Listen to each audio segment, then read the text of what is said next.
Thank you, Vinny. Thank you for sharing your story in such a compelling way.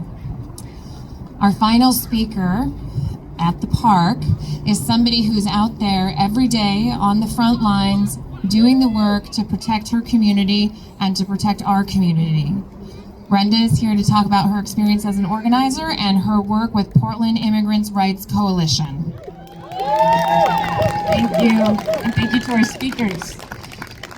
So, my name is Brenda. I'm with Portland Immigrant Rights Coalition, also known as PIRC, and I want to first start off by thanking Malcolm Scott, who has provided so much technique and protection for illegal observers who face threats on doing the accountability that this administration requires. So thank you.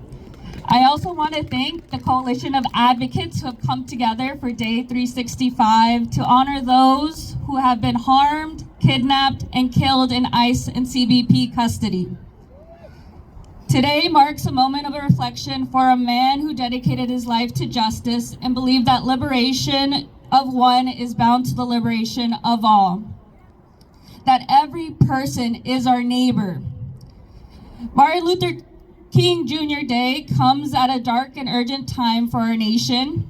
Here in Oregon, PIRC has reported over thousands of our neighbors detained. Many simply on their way to work, living their ordinary lives. Many were unlawfully taken to satisfy an arbitrary quota of 3,000 detentions a day under this administration. ICE received 13 times more funding than the year before, a whopping $150 billion. And yet it was the deadliest year for people in ICE custody. We are less than a month into 2026, and already 6 lives have been lost in detention, not counting the thousands that have been harmed.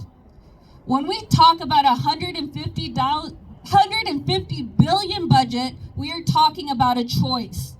That kind of money could mean humane conditions, real access to lawyers, a system that honors due process and human dignity.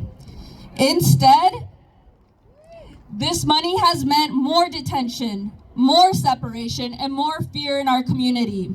This is not about safety. We've seen that in Portland, Chicago, Minneapolis, and Los Angeles. It creates fear and makes people afraid to go to work, go to school, and just afraid to exist. Today, we do more than remember Dr. King.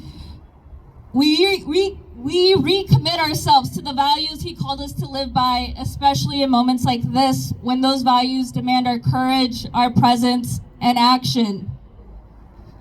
At PIRC, our work is guided by simple and powerful principles. Families belong together. Justice must be rooted in compassion, and we protect us.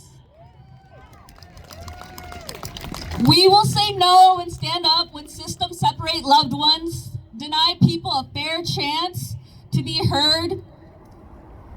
When our neighbors need us most, we will stand shoulder to shoulder. This work does not belong to a single organization or a single moment. It belongs to all of us. Every voice raised, every hand extended, every hour given helps build the world that Dr. King dreamed of.